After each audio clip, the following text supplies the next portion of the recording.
What's going on, guys? This is the MMA Complex. My name is Josh. And I'm James. And we are back. It is Wednesday night, October 9th, 2019.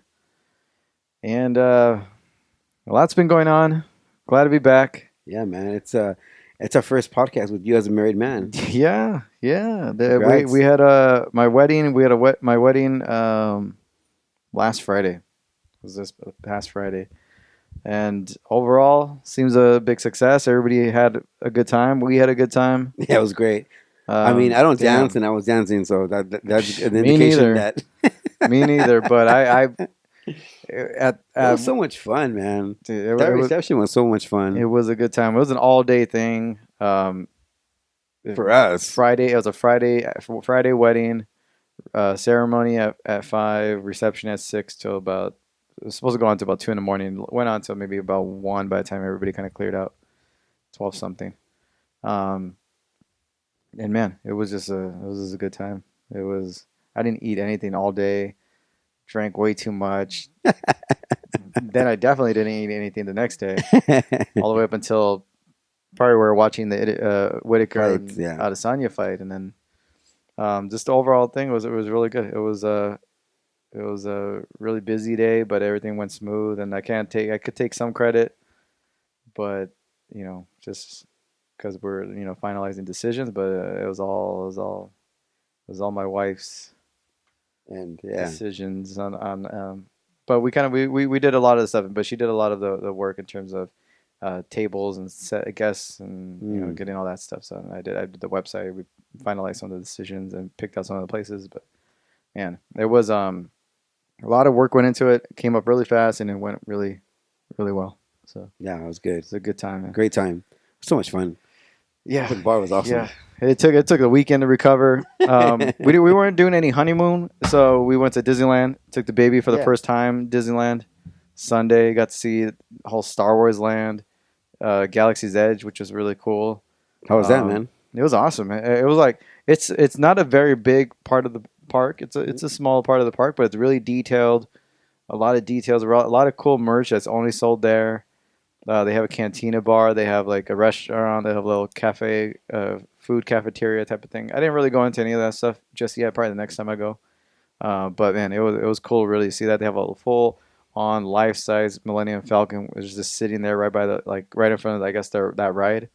That was really cool. That was crazy. Like it's crazy to see that in person because it's straight up a full full size it's Millennium almost Falcon. Like, it's crazy. It's almost like if it'll be for real, like a real life ship. It's got awesome details and dirt and blast marks and all that stuff. It was really cool. Just kind of walked around the park, got a feel for everything. We hadn't been there in like 3 years, and then first time with the baby, so it was a different experience. Kind of see how it is. Yeah. Found that like, are we packing too much? Are we packing too light? What should we pack? How should we go about it? So I kind of have an idea of the good way to go about it. So good, man. Yeah, and then I saw Joker last night. Yeah, dude, how was that? Sick. I told you got to go see it. Yeah, I think I will. I did think about getting shot though. I did. It did cross my mind. Really? Yeah.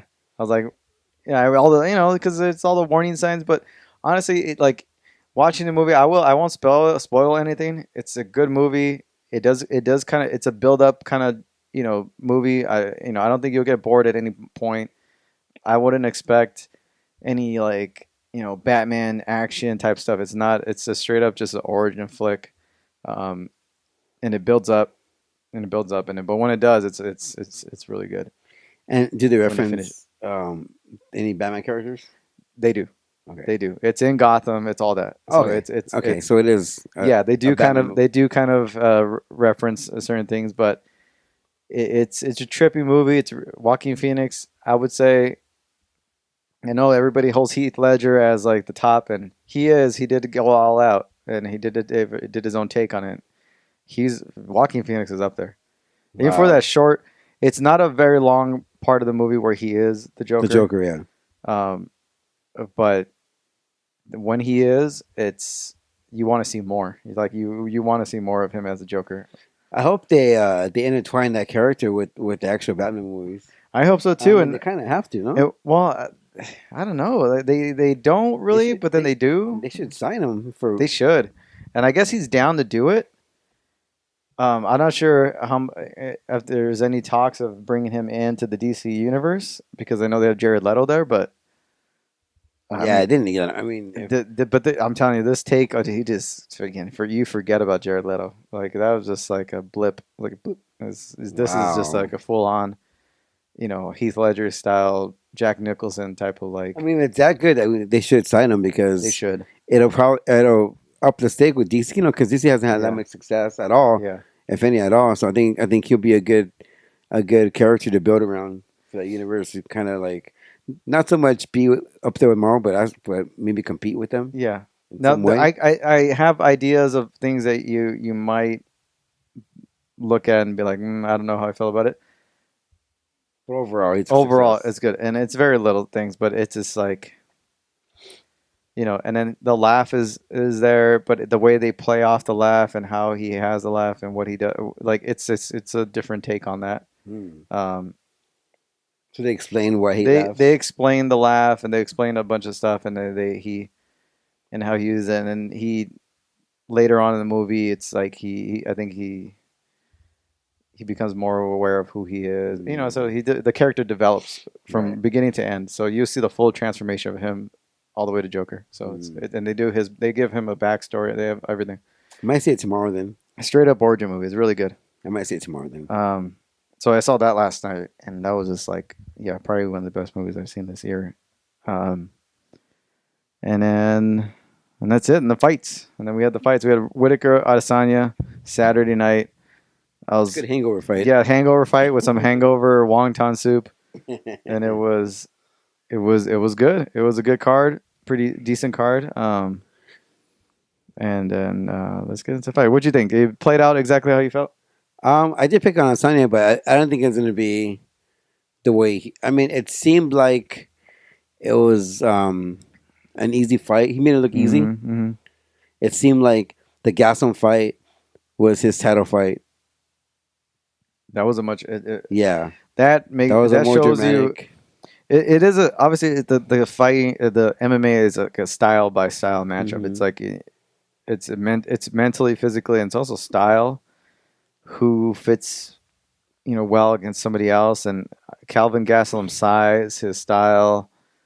I think it's hard for Israel to go for because he's a smaller guy. He's a powerful puncher. He's light on his feet. He's a really good wrestler. He could take a shot too. Yeah, and he could take a shot, and he's tough. So it's a tough mix for Israel. And Whittaker, who's a little bit closer in size, doesn't have a whole lot of power. Is more of a volume guy, but is really active on the feet. Primarily a striker, not so much in the wrestling, not so much in jiu-jitsu. Kind of plays more into Israel's style, and we kind of it just seemed like Whittaker kind of blew his load. His wad? Yeah. Not his load, jeez. Blew his wad. Same thing, I guess. Yeah, in the first round. Like he seemed like he was going for everything but the kitchen sink in that first round. Yeah, some of those swing shots were like he was swinging for the fences. Yeah, he was. Yeah. Yeah, and then as far as Calvin goes, I mean, it shows you how tough he is. Yeah. I mean, I think it rose his stock, that fight with the Whittaker, because it shows him how badass Calvin is. Yeah. And it'll be interesting, like, if Calvin goes back to that title shot and they get that rematch. Yeah. It'll be interesting to see. But it was Israel's coming out party, I think. It was. I in my mind I had Adesanya winning, but I wanted Whittaker. Like I was, because I'm a Whittaker fan. I wanted Whittaker to win. I think he had a good chance to pull it out. But if I were to think objectively, Israel's a favorite for a reason. And I knew early on, once he came into the UFC, and I saw that he had a pretty decent record. He's like 5-0. He looked good doing it. You already know he had the striking, and then his first couple of tests were one guy, I forgot his name, was just constantly trying to take him down, and he fought him off for 3 rounds Mm. and finished him like towards the third. And I was like, okay, he's got a takedown defense. He's light on his feet. He gets right back up. He's dangerous, and he threatens submissions especially in the Gastelum fight. He's an Anderson Silva 2.0, I think. I think he is too. And everybody's like, I never doubted the guy. I thought he was actually the favorite in every single one of his UFC fights. Yeah. And even when he fought Brad Tavares and all that, I was like, of course he's gonna beat Brad Tavares. Why would he? I didn't think Tavares is that big of a threat. Yeah, he's probably the most well-rounded guy with the name that he's fought so far, but that wasn't going to be much of an issue, and he mopped the floor with Brad Tavares. Yeah. It's crazy because I think it took Conor 2.5 years maybe to get to the top. And roughly around the same. Yeah. And it took Israel, I think, a year and a half. Yeah. It's crazy. Yeah, and he pretty much predicted his way through. And each of his fights were like a test of certain things and kind of very similarities between the two. Yeah, between the two. But I think Israel's just that guy. He's been in the game for a long time. He's had a long career in kickboxing. He's been on big stages. He's been in big fights. Now he's in MMA. It's a different animal, but he knows mentally he's there. He's maturity wise. In terms of his crossover appeal, he's got so many interests that he can take himself everywhere. Like he's got a little bit of swag. He's calm, cool, collected. And he refers to anime. Yeah, he likes anime. He likes fashion. He likes shoes. He likes music. He's just a superstar in the making. Yeah, he's that crossover guy that can blend in with different styles of genres and all that. So he's and then outside of Calvin and Whittaker, I mean, there's no one else, and I think he can be a dominant champion at 185. Yeah. I think Whittaker could probably give him a tougher fight the next go around. I see the same result. But I see the same result. Probably later in the fight. Yeah. Gastelum though, I could see that being like a trilogy kind of fight more so than the Whittaker. I could see that being his guy. That could be his Daniel foil. Cormier. That could be his Yeah, his no, I Chael Sonnen totally type of agree. thing. Yeah. But Gastelum's gonna fight Darren Till. I see him mopping the floor with Darren Till. Yeah. Whittaker is probably gonna take either that fight or maybe Cannonier. I see that happening. I don't see anybody in the middleweight division. Whittaker was gonna be. I thought he was gonna be his toughest test until Gastelum came up, and I figured that once he went through the trouble he went with Gastelum, he was not going to go through that same issues with Whittaker. So once it came time to this fight, I felt like he could easily win in 2 rounds. And then I think after the fight, John Jones poked at him, saying that before and after, saying like he doesn't need he doesn't need confidence. No, what is he saying about? He doesn't need the confidence. He doesn't want to wait. 2020, right? Yeah, he doesn't. He doesn't want to know why he needs to wait till 2020 for him to build the confidence up or something like that. Yeah, but then Israel was saying that he's want to like fall into his bait. Yeah, so he's gonna defend his title, and then he's smart because it makes that I'll be there. I'll be up there, and it makes that fight even more exciting if Israel defends his title. Yeah, and him against Costa, and I agree with Israel. I asked him about what he thinks about Costa's style. He's like he's basic, and I'm like, in a way, yeah, he's good at everything, but not great at any one thing. You know what I mean? And same with Yoel Romero. I mean, he's got the wrestling, but he doesn't really use it that much. So I see him mopping the floor with both of those guys. I don't even with Cannonier. I don't see him putting much of an issue. Cannonier, I would like to see needs a gradual kind of kind of road up to this title shot. There's no one in the division. No. Yeah. Aside from Gastelum, there's nobody, and Whittaker maybe. There's nobody in the division that's going to give him any real issue. I see him being a champ for a long time at middleweight, and eventually probably moving up to light heavyweight and doing it there because he's his frame, his height, he's got the size to be a contender at light heavyweight. Mm-hmm. Just like much like John Jones can go up to heavyweight, he's got that height, the size. Yeah. his body can shrink and build up. Yeah. Israel's the same way, I feel. Yeah. How about Whittaker? Were you disappointed in his performance? Did you feel like there was any more he could have done? Was it ring Yeah. rust? I was kind of disappointed. I thought that he was. I think maybe Israel kind of got to his head. I think he was being a little too aggressive. Yeah. And there, I would have seen him pick his shots better, use more feints. Yeah. But Israel's a counter striker, and I think whatever he does is going to have that same result. But Yeah. I just thought that he was a little too aggressive for my taste. And he doesn't have a whole lot of the wrestling. Mm-hmm. He's more of like a scramble type of like, oh, and then he'll take you down, or then Mm-hmm. he'll try to submit you in some way. But yeah, when it was just his coming out party, we all kind of expected it to happen in a lot of ways, and he is one of those rare guys that have come along that just has it. They have everything, just like with Connor, just kind of like even more so than Anderson Silva. I say he's like a John Jones, Conor McGregor, Israel Adesanya. Yeah, he's a hybrid of all those guys. Yeah, he's kind of like a hybrid of all those guys. Yeah, I think he's a real deal. And if he fought Jones now, I'd probably favor Jones because Jones is a big guy, but so is Israel. He's a height wise, he's a big guy. That reach. The reach, Jones could probably crowd him a little bit. I'm trying to see how it'll play out. Jones is obviously not going to want to stand on the feet too much. I think Jones is more creative on his feet. As far as with his kicks and stuff. Yeah, he'll probably pod him a little bit. He'll throw some kicks and he'll probably reach for a leg, take him down. And once he's on the ground, he'll just smother him, throw some elbows. Oh yeah, if John Jones is topping Israel, it's over. It's over. Yeah. But Israel's light on his feet. He's quick. He's creative on the feet too. He picks his shots, his angles. And Jones isn't the greatest and also on the feet. Mm-mm. He does get hit sometimes, and especially now as he's gotten older. Yeah. He's not the young guy anymore. So exactly.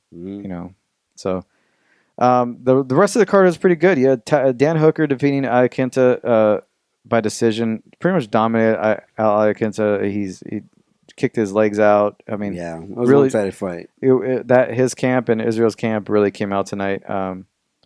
Sergey Spikov defeated Tai Tuivasa, who Tai is a one-round fighter. Once you get him past the second round, he gasses out. He's done. He's not really well-rounded fighter. And then you had Diego Lima defeating Luke Jameo. Diego looking good. Brother from Douglas Lima over in Bellator. Picking up a win right there. And Yorgan De Castro defeating Justin Tafa by a knockout KO punch and just like flatlining him coming in. It was just a good card. I've never been I've only been at one stadium like event like that. What'd you think? You saw most of the crowd? They're always standing up. Yeah, and it's surprising. It's so early in the morning. It's so early in the morning. They're all on their feet, especially the ones on the floor.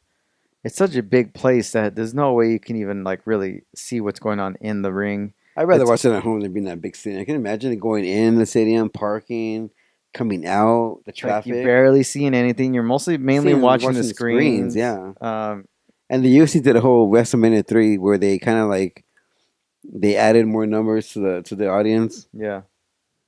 But yeah, and they also they don't do a lot of like there's no entrance music. So there's none of that stuff. Although I mean, I'll give credit to the UFC. It did look different than your normal arena show. Yeah, it did. But you're right. They could have, been more creative with production. Yeah. I did like the graphics though. They had the big graphics. They had these big giant graphics that hovered over everybody. I heard the intro was different. They added more stuff to it. Is that the whole intro to the pay-per-view portion? Yeah. I don't know. It's different because like I'm trying to think of like the last time in a UFC fight and a really exciting card. It's exciting. It's good. It's fun. But in the size of a place like that, you're basically just paying to be there. To say that just to be in the whole event. watch it on the big screens. Yeah, because we've been in a ton of fights, and I think the smaller shows, like the one when we went to go watch Rousey and Those are good. Those Sarah are McMahon, fun. Yeah. it was tiny. It was at the Yeah, those MGM, are right? fun. Shogun and Brandon Vera. Yeah, That was a really good one too. yeah. Where we're like, or even with Rousey and her first event, Rousey and And Carmouche. Kamoosh. Oh, that was We were there awesome. too. I That was stuck in awesome that too. one. Yeah. Yeah. That was fun. That was fun. Yeah, dude. It was. Yeah, I mean, those smaller shows are awesome. The one thing that I hated with 243 is the fact that Megan Anderson won. Yeah. And like I think going in that fight, she was talking about like, anxiety and depression, and like how she, she felt like she didn't belong in the UFC just because prior to that fight, she wasn't going anywhere. And yeah, she won, but then again, I think about it, and she's fighting someone that's 2-0, who's making their debut, Their UFC debut. and Yeah. the girl had 2 wins under her belt, two Yeah. fights under her belt. Yeah. So if Megan loses the rest of her fights in the UFC, she can only claim 1 win against a girl that's nothing. Is it 2-0 maybe? Is that her record? Yeah, well now she's 2-1. Yeah, 2-0. which is sad. Yeah. I wouldn't say she barely won, but I think the chick that she was fighting had Megan. She was in trouble, wasn't she? I didn't watch the fight. I saw the highlights at the end. Yeah, But I mean she was landing big shots to Megan, and Megan had to get the fight down. Right. Yeah. And if anybody's wondering where the animosity comes from, is this the fact that like she's one of those people that once they reach the big show, they forget About the people that cared about them. Yeah, because she's been on the show a couple of times, so Yeah, a few times, Yeah, actually. So she'll never go back. So over the weekend too, you had Bellator. It's a busy weekend. You had Triple G fighting. Yeah. Boxing, which it was with this fight and that fight is no way I was watching that. Heard that was a good fight though. And then on Friday night you had Bellator 229, Koreshkov versus Larkin. That was right over here at Pechanga Resort Casino. We were credentialed, but we had the wedding. Yeah, we could have. They knew ahead of time it was a wedding, so I didn't even apply for the credentials actually. But we saw them over. We saw all the Bellator guys, TJ and all them. So it's like, or CJ, I'm sorry, and then and Ryan and all them. So it was let them know what was up. So unfortunately, I didn't watch that fight. I caught the highlights on that one the next day. Lorenz Larkin defeating Andrei Koreshkov by split decision. Heard it was a back and forth war. Yeah, I feel bad for Larkin. I mean, yeah, he's 3-0 in the promotion, but it seems like he's in the same place that he was, with the UFC. His star power isn't there. No, they're not pushing him. No, and I think he's like, what's his record in Bellator? I think he's lost. He's lost. He's lost before, but he's currently on a 3-fight win streak. Yeah, he's currently on a 3-fight win streak. So But he's like maybe he's fighting- 5-3 or He's fighting in cards that people don't even 6-3. see him. I know. And it's like he's Well, in the same situation. He wasn't with the UFC. Maybe after this fight he'll probably get another big fight because Koreshkov is one of the big names in the division, former champ right there. So he's well on his way. They need to highlight him more. I think I just feel bad for him. They do, but I think when he does get a big fight, he may lose. Then he gets one. He's on a good winning streak right now. Yeah, because when he left the UFC, I think he was on a 2-fight win streak. He won against Masvidal. Yeah, and he beat Neil Magny. Yeah, before he left the UFC. Yeah. He's one of those guys that just like he's there, can never really get anything going of like real like notable, or any he can't get any momentum. He can't get any momentum, and when he does, he loses one. He's not a big name. He doesn't, he doesn't make the rank. He's a big name in terms of the hardcores, but because he left the UFC to get that star power, that name value. Yeah, he's not really there he yet. doesn't. He's almost in the same boat. Yeah, same amount of star power. Nothing's changed for him really. Not like the other guys. Then because I think maybe because he came from that promotion, right? Didn't he come from Bellator or like the old Bellator? Yeah. They went to the UFC, and then he just maybe always seemed like a Bellator guy, so he's just almost back at home. It's just never changed. That makes sense. Gochi Yamaguchi defeating Sadawada via armbar.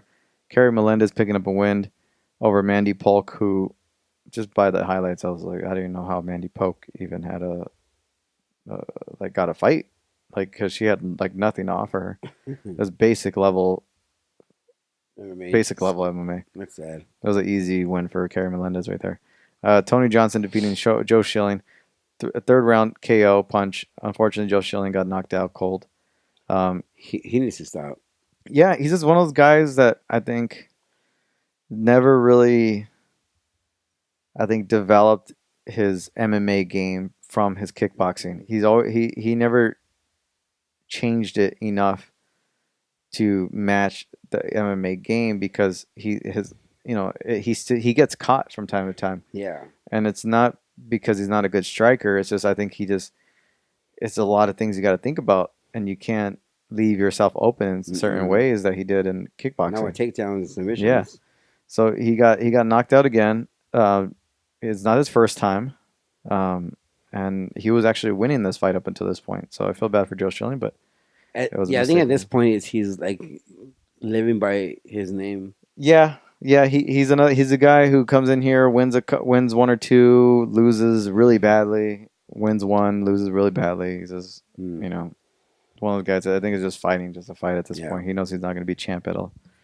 On the undercard, you had Joey Davis picking up a win, flying knee knockout. A couple other guys on the undercard, but for the most part, a solid card by Bellator on Friday. Yeah. You had Invicta. You had Pearl Gonzalez picking up a win over in Invicta.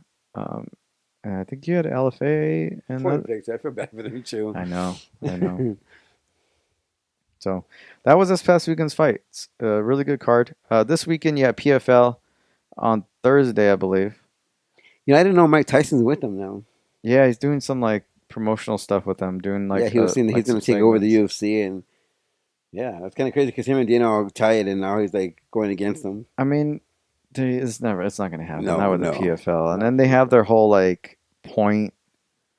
It's just a confusing system way that no one even really wants to freaking bother even learning. Yeah, that's they're trying to be different. I get it.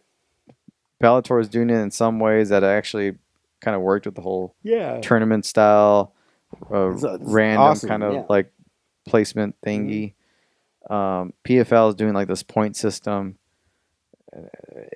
Seasons, they're on seasons. I don't know. And then like to explain the rules. Yeah, no one has time for that. No one's even watching them. No one's even watching it.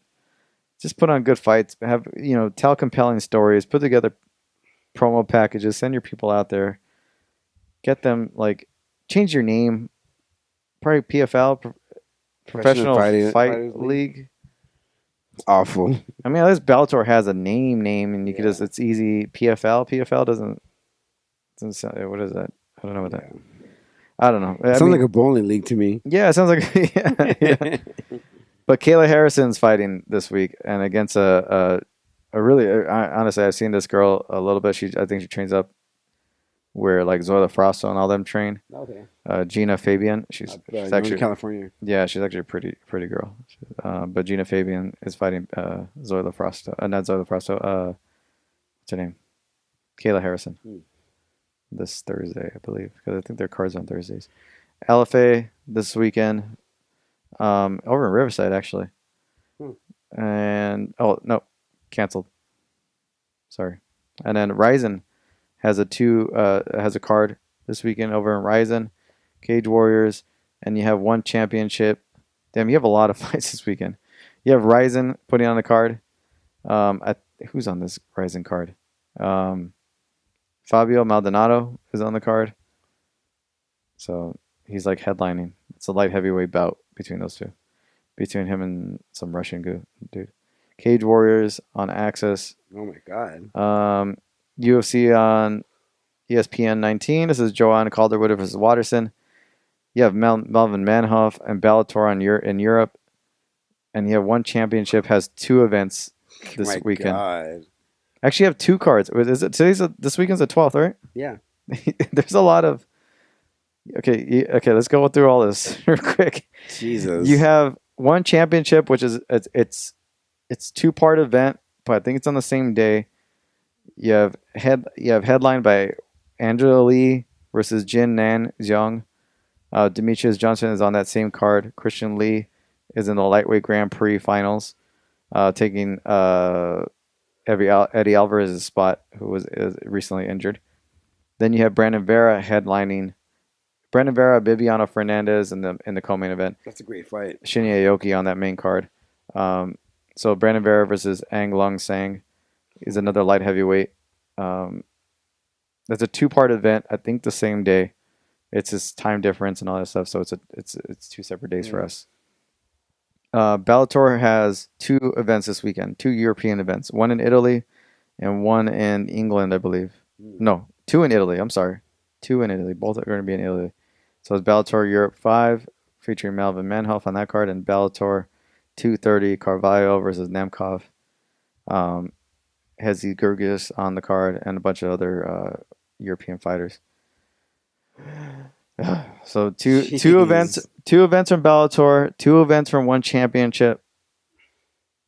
I love Angelique. Every time I see Angelique on Instagram, I just she's dream girl.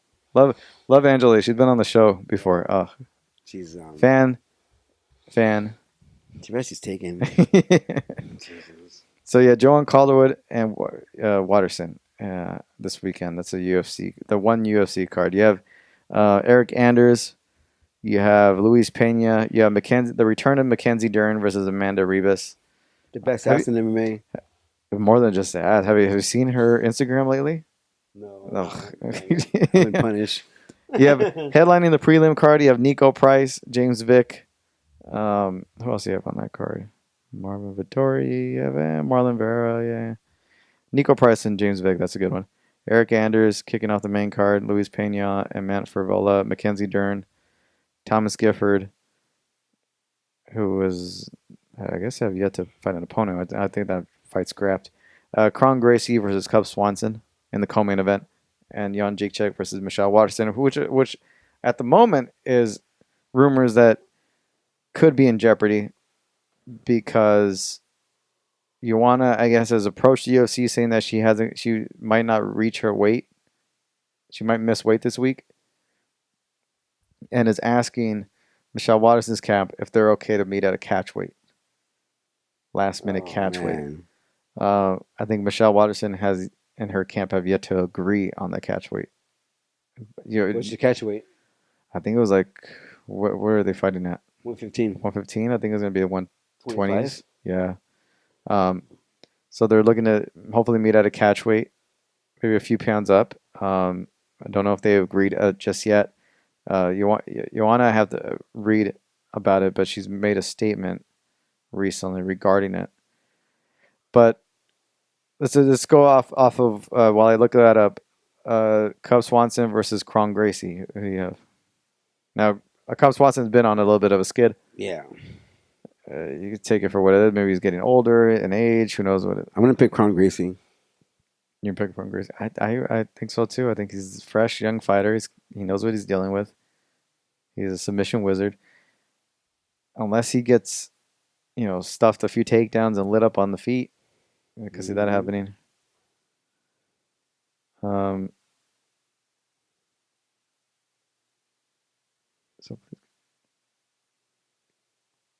Okay. Well, Joanna's saying that she'll make the weight. Oh, okay. Yeah. Good. And the catch weight was going to be just a pound or 2 up. It wasn't even like... Wasn't a big deal. No. It was like 116 that she was asking. It was literally just like 1 pound. Well, in these non-title fights, they give you a 1 pound allowance. Yeah. And I think it's just rumors. Joanna says she's good. So Joanna versus Michelle Waterson. Who do you have? This is a tough one because I think they're both Michelle has been on the up. Joanna's been kind of barely hanging in there, keeping her spot. Is she going to be able to beat Karate Hottie, who's been looking fit as fuck lately? You haven't seen her Instagram. You're not on Instagram. But she's been looking shredded. She's coming. I'm going to go Waterson. I might go Waterson too. I think she's coming into her own. I think the Rose Armendariz fight just sucked the life out of Joanna. Yeah, and she hasn't been the same since. No. I think she's been exposed. I think she barely got past. Who did she beat? Was it like Was it Raquel Pennington? Did she barely beat somebody? Yeah, I forgot who it was. It wasn't Raquel Pennington, was it? No, I No, don't know who it was. no. But yeah, I think those two Rose fights kind of took a lot out of her. Exposed her. It and exposed and her. It took the exposed her confidence out. striking. Yeah, and she hasn't been the same since. And it seems like she got kind of distracted. Yeah. I mean, the only thing that's good from her, she got bigger boobs. You want it? Yeah, she got implants. Did she get implants? Yeah, I didn't know that. Yeah. I'm gonna go check that out. yeah, I didn't know that. they're not too bad. All right.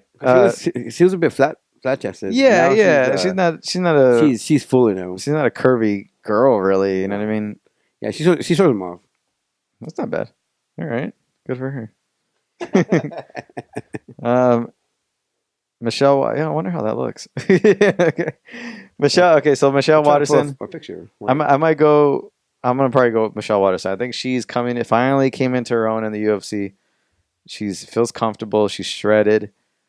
I think she will have a good game plan for Joanna. I think she's gonna come at her from all angles, and I think Joanna is just in survival mode right now. I think she's just wants to hang on to whatever status she has left in a division. Mm-hmm. I think mentally she's fucked. So that's where I'm gonna go. Yeah, with Michelle I Waterson. totally agree. That's pretty much it. There's a lot of MMA this week. A lot of MMA, almost from every promotion. Ryzen, One, Bellator, UFC, Cage Warriors, all that stuff. LFA, well maybe LFA. I don't think so, but PFL, a little bit of everything. You have basically everybody coming out, and this weekend, and there you go. Want to thank everybody for listening, everybody for watching. Be back next week. Yeah, it's gonna be a very, very busy weekend in MMA. I think Josh and I are gonna try to watch as much as we can. Yeah. To recap as much as we can next week. But yeah, if you're listening or watching this on YouTube, subscribe, spread the word around, rate the show. It helps the show get noticed. And again, man, cheers for congratulations on getting married, and nothing but the best for you. Yeah. And you guys can send all the best wishes to Josh and his new wife Liz. So until then, man, you guys enjoy the week, enjoy the fights.